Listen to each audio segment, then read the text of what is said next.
I've gone over our 5 seconds. Okay. Hello and welcome to Fine is a 4-letter word. My guest today, Paula Roscoe. Welcome to the show. Hi, Laurie. We were just running some Jeopardy music because this recording thing has a 5-second countdown at the beginning. And I was telling Paula that you have to run this Jeopardy music in your head because it feels like it should be playing the theme song from Jeopardy. And Paula, living in the UK, does not know Jeopardy. So I had to run the music for her. Yeah, I made you do it. You wanted to do it. Yeah. And that's what we're laughing about now. This is going to be a good conversation. I can tell already. Great. So, yes, I was telling Paula this morning, I was having a conversation with a friend and saying, yeah, Paula's one of us. Like, she's one of us. And so, Oh, yeah. here we are. All right. Well, tell me first, what were the values and beliefs that you were raised with that contributed to you becoming who you are? Ooh, okay. Well, I like to start off with the easy questions. Oh gosh, easy, right? Okay, I'm screwed. Okay, so yeah, it was really about women know your place, don't have an opinion, don't speak if you haven't been spoken to. It was very much about children being seen if they have to be, but never heard, kind of thing. Wow. It was a very strict upbringing. And we were brought up in a little tiny Welsh village where everybody knew everybody's business, so you couldn't even misbehave, because mum would know about it before you got home. Okay. It was like, I used to say to people, you could fart in one end of the village, and by the time you got home, everyone would know about it, because it's just everybody knew everybody's business. So it was it was very constricted, and so it was a very strict Christian Welsh village, sort of Welsh chapel. I don't know if you've heard of that over there. And because we came initially from England, my mum and dad came from Liverpool, and they came over into this village. They were never accepted, so it was just, it was always constantly trying to fit in, but knowing you could never fit in. And so you would just say things like, well, you just try and keep everyone happy, and say what you thought that they expected you to say, things like that. What were they doing? Why did they move there? Well, because they were brought up in Liverpool, which is, I don't know if you know, it's a very busy city. In the 70s, it was, they didn't consider it a particularly safe place, and they were broken into a couple of times, and then they just decided, no, that enough was enough. They wanted to go into Wales, where they thought it was going to be safer. Okay. All right. They didn't take in the locals. Okay.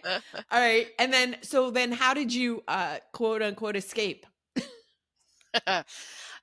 Escape what, the village or the... Yes, the village. Yeah. Yes, the village. Yeah, escape the village really was just basically, my dad was a bricklayer, and he built a couple of houses, which got us enough money to move out of that village into another Welsh village, really, but with a lot more people in it who were not as Welsh, if you like. And we were accepted a little bit more than that. So, which by that point I hated. I wanted to be back in the village. It was really. It really was. It was weird. It was like, that saying, love what you've got, because once you've lost it, it's gone. It was really was that for me. I was about 14 when we moved, and I did not want to be where we were. I wanted to be where we'd been. Right. Well, and of course, at that age, it's not a great time to uproot a child. Like for the child, like you're just getting to know who you are and figure things out, and you don't want to be now the new kid in a school. Oh yeah, definitely. And I think there was definitely that element of rebelliousness going on. Definitely, well, you've moved me, so I'm just going to be angry at everything. Yeah. Right. because I'm a 14-year-old girl, and I'm angry with the world. Exactly. You're gonna be angry anyway, but now you had a good excuse. Oh, I had a great excuse. I did. 2 Yeah. years. 2 years I made their lives hell, bless 'em. I Sorry. understand. I understand. And Yeah. so, then, like, what happened after that? As you got older, you went off on your own. Where did you Mhm. end up, and how? And then, again, like, how did you escape the the first question, or the other interpretation of escape, those restrictive beliefs? Sadly, I didn't really get away from them. They kind of stayed with me. Because it was such a strict upbringing, it didn't seem to matter where I went. Growing up into my late teens, going into my early 20s, I was still in a very restrictive and abusive relationship. Mm, Um, I moved to college just to get away from my family.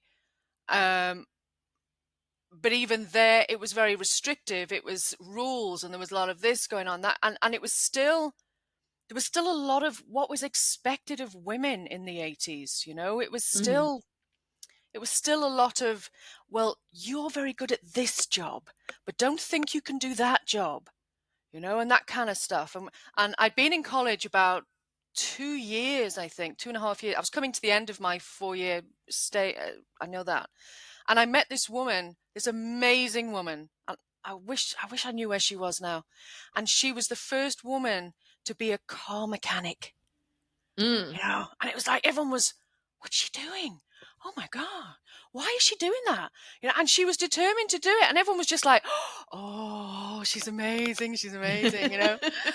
Um, yeah, Susan, wherever you are, bless your heart. You set the scene, woman. Whew, yeah. She gave you a role model of somebody who was not doing the typical woman thing, right? Yeah, absolutely. I mean, I was there training to be a beauty, health, and sports therapist and dance instructor.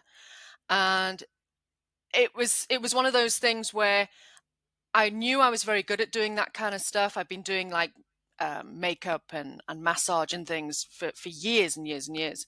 Um, but I really wanted to be an author. But everyone told me, well, you're not clever enough.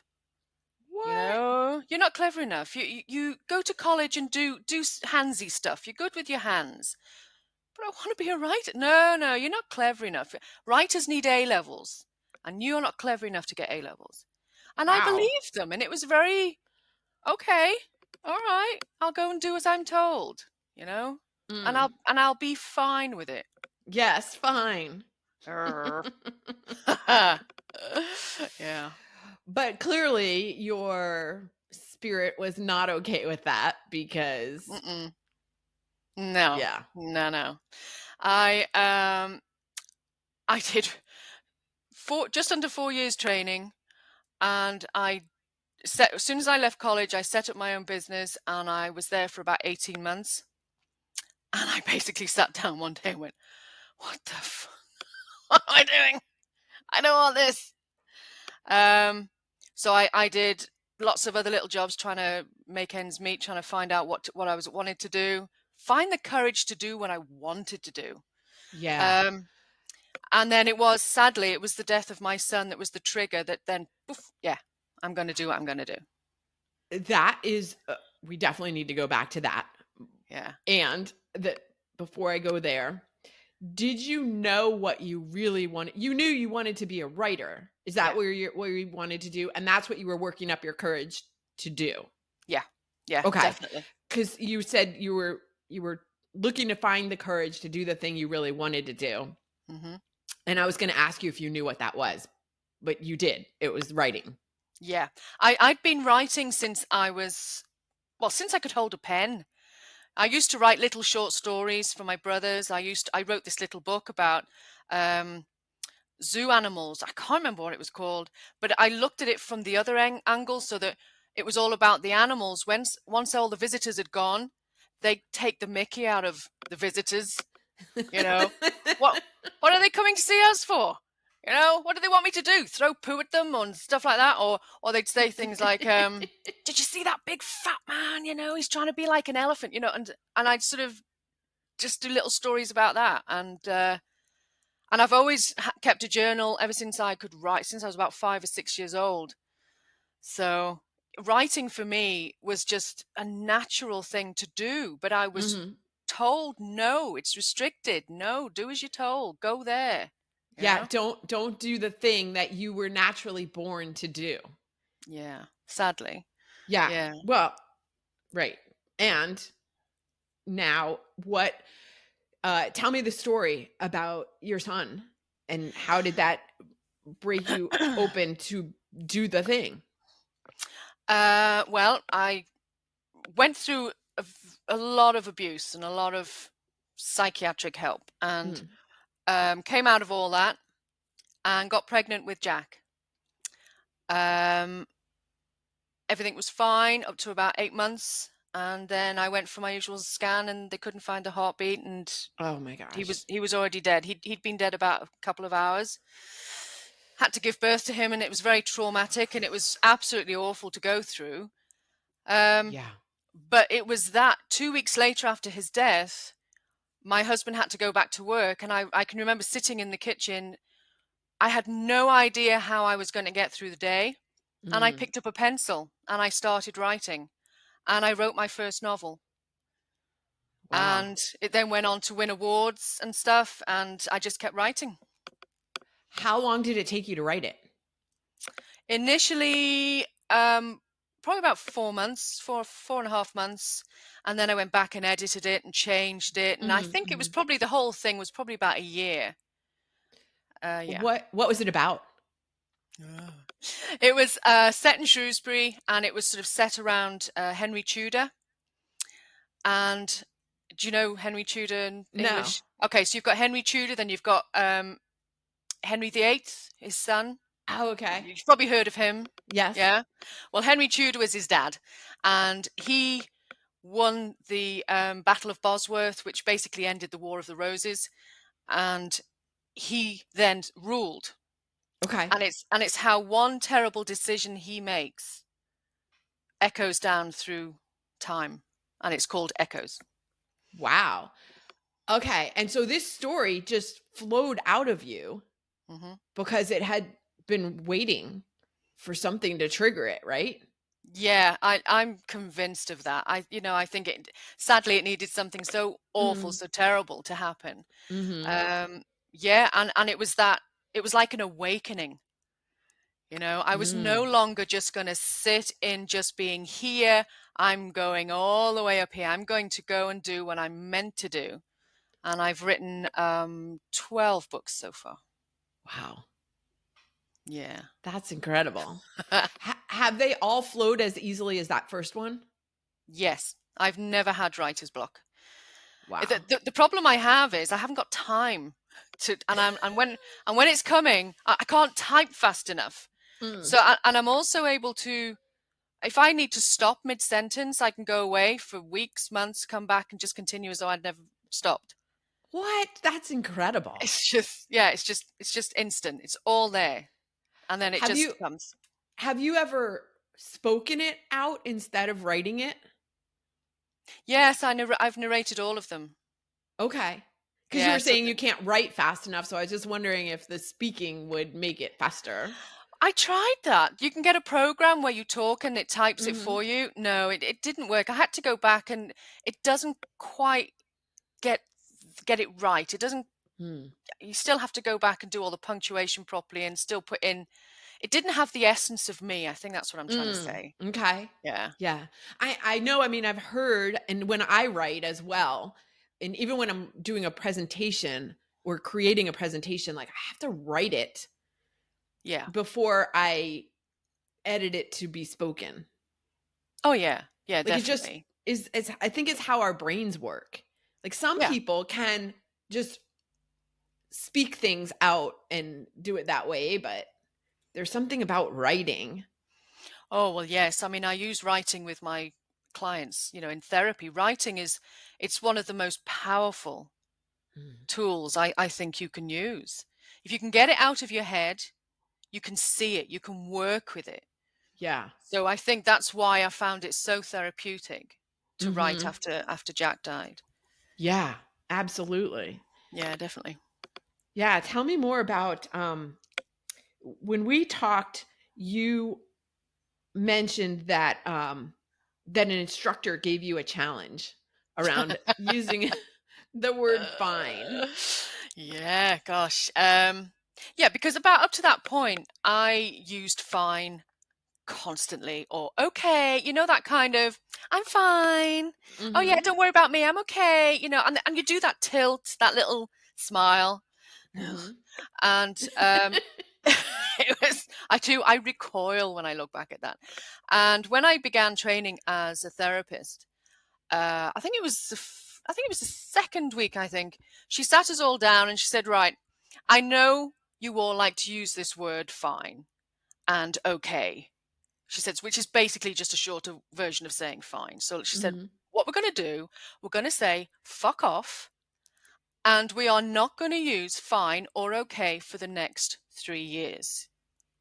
3 And we're years. 3 years. And we went, what? No way, can't do that. She said, that is your challenge.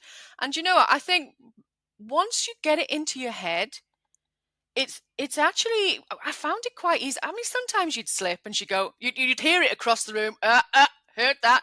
Fuck off. Tell it, okay, sorry. Bye, What fuck off, fine.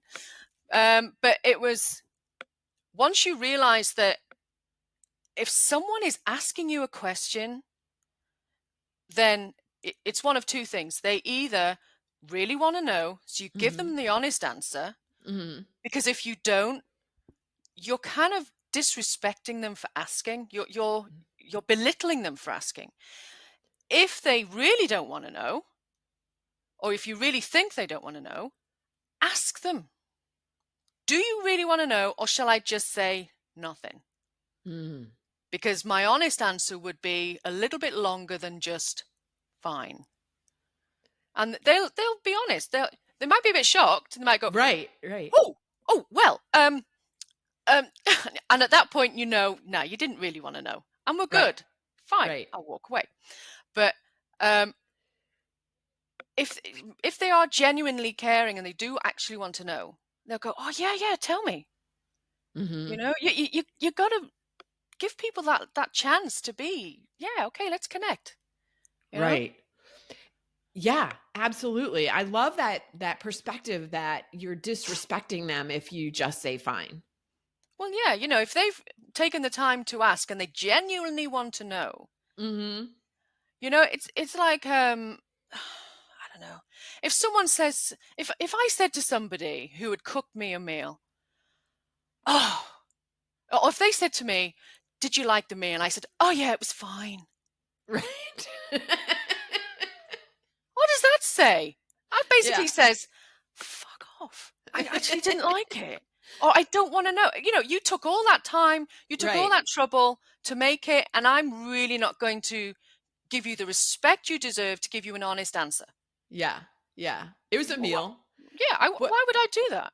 I have to ask this question because it's in my head. So when Okay. your instructor said to say "fuck off" instead of Mm, "I'm fine," hmm did she mean just in the class or outside of that too, if somebody asked Everything. if Everything. everything?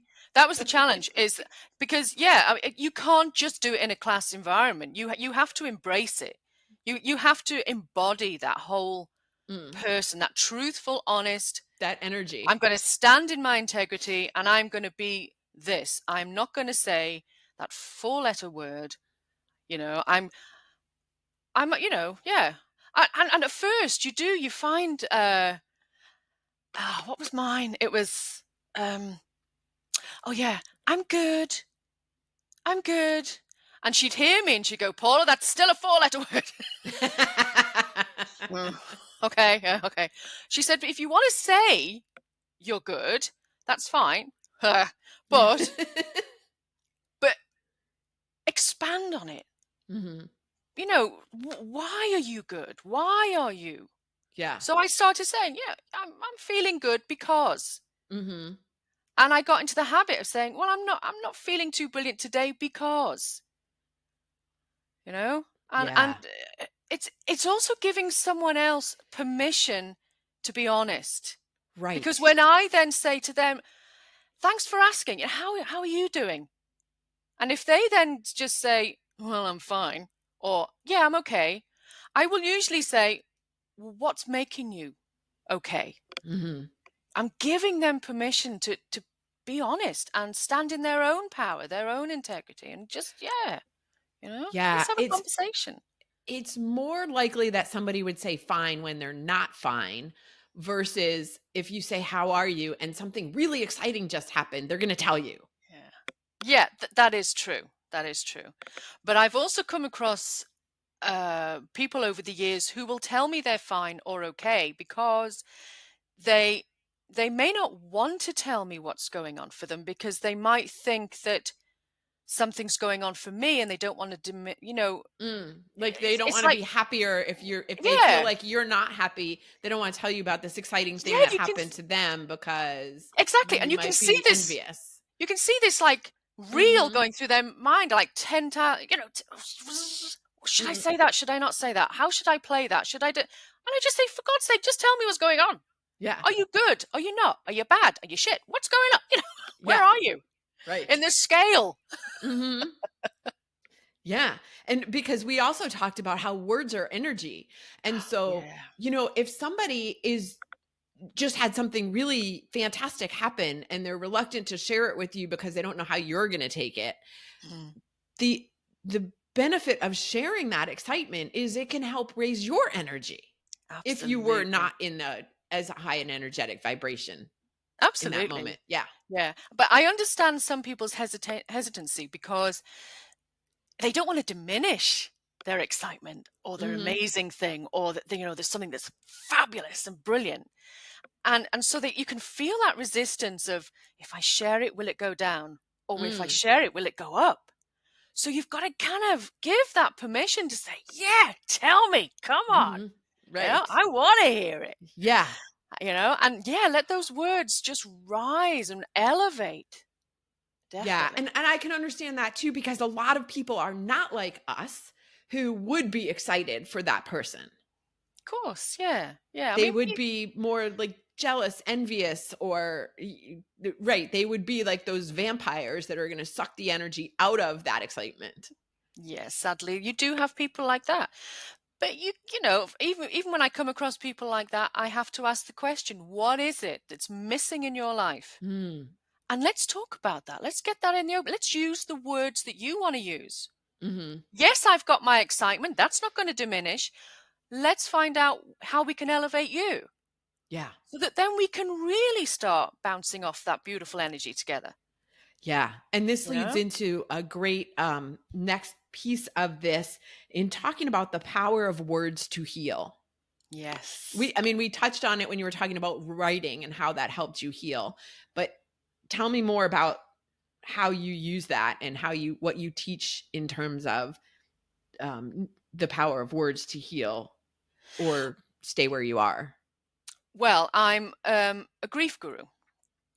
Because after Jack, I didn't get any help, no support whatsoever. What? So no, nothing. I was basically told, well, you're young enough. You'll have another baby, which I Oh did. my god. I did have another baby eventually, but that was irrelevant.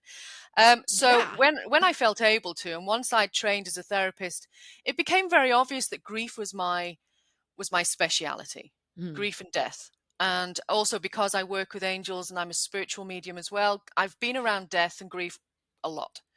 So I then trained to become a trainer, a teacher of adults. And then I went on to train people to become grief therapists. mm, Um, and I found that words are very important about whether you want to elevate that person or you want to diminish their energy.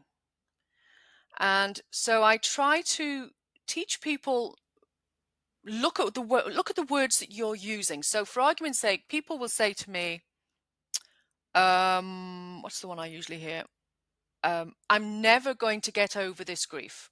mm, Okay, I can understand why you're in that energy and I can understand where that mentality is coming from. Fine. But if you are saying to yourself, I am never going to get out of this grief, then it's going to take you a lot longer to mhm. pull yourself out of that pit. But if you can say to yourself, I'm not feeling like I'm going to get out of this grief right now, but I trust that I will in time. Mm-hmm. There's a change in energy when you say things like that. Or, it's like I did that little experiment with you, didn't I? I said, I'm going to tell you that I hate you. And you Right. can feel that. Oh, you sort of, it's a shift, even though I don't mean it. There's a Right. shift. And then when I say I love you, there's a, oh, you Yeah, know? like an opening versus the Yeah. closing. Yeah. There's a constriction and an elevation. So it's Mm-hmm. about trying to make sure that you're always using those words. I mean, I know when you're deep in grief, it's very, very difficult. So it's about trying to get people educated enough in society so that when they come across grief, because of course everyone dies and you're going to come across grief at least once or twice in your life, Mm-hmm. that you know how to speak, you know how to comfort without trying to diminish someone else's power. So Yeah. and sometimes you don't even have to say too much. You can just say, I love you and I'm here for you. That's Mm-hmm. it. Yeah. That can be enough. Because oftentimes people don't know what to say. Oh, no. And so they And say the craziest things because they just either want to make themselves feel more comfortable, or they don't know what yes. to say, or they want to be helpful and they just feel so uncomfortable because we don't talk about death. No, society doesn't talk about death. It's like I've actually met people who whisper. Mm. They whisper the word. I was like, what do you think's going to happen? Right. Yeah. Do you honestly think some guy with a big scythe is going to turn up and what? Or they'll say, or they'll mouth the word death. Mm. You know, it's a word. It's a D word. It's not a word we like to use, but you have to be honest. This is what's happened. Mm-hmm. And then so from that, you can use that honesty and you can use that with love and integrity and you can, heal from that. But yeah, the amount of people they really don't want to talk about it. The amount of people who don't make a will or they don't organize their funeral or because if they do, somehow apparently the boogeyman is going to come and make it happen, which Right. on one hand, I get it. I understand that. But on the other hand, it's going to happen to you. So Right. when is too late? Right. Yeah, exactly. That's what I say to people. Well, when is too late? Mm-hmm. You know, Yeah, you got to think about that. absolutely. Yeah. Um, how do you think people can use death to connect with other people better? Like, because there is an opportunity there. Yeah, of course. And it is one of the things that I say to my clients is you need to have honest conversations. Hmm. Be open and honest with everyone around you. And if they're open to it, have that conversation about death. You can make it funny. I mean, some of the things my husband and I talk about, honestly, the things he wants me to do when he dies, I'm not doing them, you know? Do you want to share one? Okay. One of the things he wants me to do, is he wants me to get him stuffed and and posed in our local town. It's called Mold in Wales. In our local town, we have a huge roundabout, and he wants to be stuffed and placed in the middle of this roundabout, dressed in Elvis clothes, and pointing. That's And awesome. and he said to me, "You can leave me there until I start to smell." And It's like, did you ever see that movie Weekend at Bernie's? no. Oh, okay. It's old. It's many, many years old, but yeah. Okay, so something like that happens. Uh-huh. Okay. Yeah, so he wants me to do that. And then when he starts to smell, I'm supposed to throw him on the compost and let him just feed the earth, And I said, right, you know what? If they let me, I'm going to do that just to. He was like, yeah. He says, well, I don't care. He says, I'm not there, am I? It's just my body. But True, and yet you yeah, will still have to pay the consequences from the town or Yeah. yeah, Yeah. because I it's mean, I've said probably to him, not legal. no, no, it won't be legal. But he said no. He said the middle, and he's trying to get all our friends together on this. He wants us all to collaborate. So Mhm. he's even been talking about, um, we'll all go in the middle of the night and we'll just plonk him on there so that when everyone wakes up in the morning, they'll see him. And then we're supposed to just try and keep him there for as long as possible. And we're like, oh, for God's sake, you're going to get us into so much trouble. He said, well, you'll have so much fun. He said, because you'll create hell in the jail anyway. He said, so you'll enjoy yourself. Oh, right. So he's So, even planning for what's going to happen to you after oh, you he do is. this, the Oh, yeah, yeah, consequences. yeah, Yeah. yeah. Yeah, he said you'll Wow. have he said, he said you'll have your hip flask somewhere hidden on your person. He said, so you'll have a party in the jail. He said you won't care. So, Uh-huh. so yeah, and Okay. he's probably right actually. Yeah, so it's things like that. Right. You really should try and have a healthy, fun conversation so that when it happens, because it's inevitably going to. Yeah. I mean, my husband and I have been together for 31 years, and I know I'm going to absolutely mourn him badly if he goes Mhm. before me. Mhm. But at the end of the day, we're not joined at the hip. And if I've still got life left in me, then I'm going to enjoy it because that's what we're Mhm. here for. And Yeah. that's why, that's something that my son taught me is that this little tiny bundle fought to survive for 8 months. Yeah. Who am I to say no to life? Mhm. And so I embrace life every day. I do. If I want to learn something, I'll go and learn it. I mean, I've got so many titles after, Yes. you Well, know, and it's interesting that you just brought that up because the way you just positioned why you have so many titles yeah. is different than I think a lot of people. I'm guessing because you just said you're so interested in learning so many things. Mm. Whereas a lot of people collect titles because they need it to support their worthiness. Yeah. Well, yeah, I can understand that if they need to do that. But at the end of the day, everything that I am learning, so I'm a woman's workshop facilitator, I'm a movement therapist, drumming therapist, hairdresser. I don't know what. So his hair will look No, good while anyway. he's sitting in the yeah. Oh, do you know what his hair's like? He's beautiful. He doesn't let me cut his hair. I have to hold him down to cut his hair. But but anything I've wanted to learn, being an author was something that I had to learn over the years. Mm, Um, and yeah, it is about, and it all comes together. So it's amazing how all these things that I've learned over the years, I now use with my clients. mhm. So nothing is lost. Right. Everything is, I call it my toolkit, and everything is in my toolkit. And Mhm. and if my client needs something like that, then she gets something like that.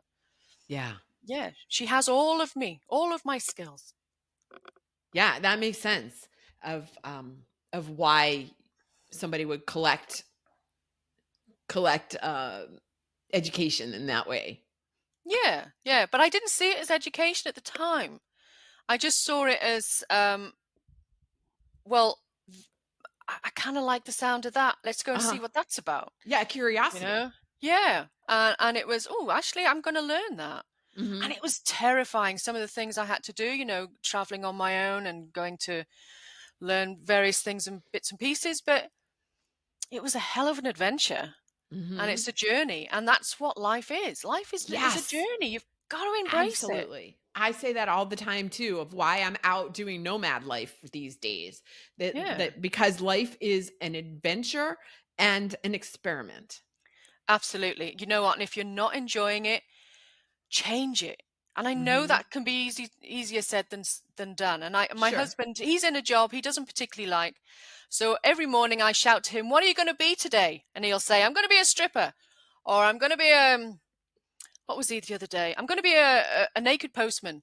There's a lot of nakedness goes on in this, I'm obviously, I'm you getting know. that. Yeah. And Uh-huh. so it's about it's about changing your mindset. So, Mhm. last week he was going to be 007. So he's a delivery driver. So when he takes parcels, he was going to sort of act like he was, Mhm. looking around, and he was going to deliver them and pretend that they were like drugs or something, or he was Sure. giving them a gun or whatever. Yeah, It's it like, just makes it more like, oh fun. my God. It makes it more fun. It makes his day much more interesting. And from that, he's created a really nice gang of people that he takes stuff to, and they all love him. They all miss him when he's not there, and they all have a Yeah. laugh because I think they all know, because they must see him coming down. What's he going to Of be course. today? Yes. He's always said on the last day he's going to do something dramatic when he gives up work. Uh-oh. I dread to think what that would be. But God Keep bless him. keep me posted on what it is, because I wanna know. Yeah, no. This has been such a great conversation. We covered so many areas and, Yeah, yeah. yeah, so good. Before we go, the hype song. What is the song when you need an extra boost of energy? And we were talking before I hit record about your eclectic musical taste. Yeah. Oh well, this was such a hard one to do, but I've gone for the Cult Rain, because I'm an old goth, and I have danced to this song in the rain. I Mhm. have cried to this song in the rain, and it's just, yeah. If I want a boost, then I just pump this up and I just go for it. So Awesome. enjoy. Excellent. And then lastly, if someone wants to continue this conversation with you, where is the best place for them to find you? I have a Facebook page, which I believe you're going to give the link to there. Yes. Paula Roscoe Grief Guru. And I also have a YouTube page with lots of small videos on, with anything to do with grief and healing on there. And you can always contact me through that. Fabulous. I will have links to all of that in the show notes. Paula, thank you so much for joining me today on Oh, Fine is Laurie. a Four-Letter Word. Oh, yeah. They're fine. Thank you very much for having me. And don't live life as fine. Good advice.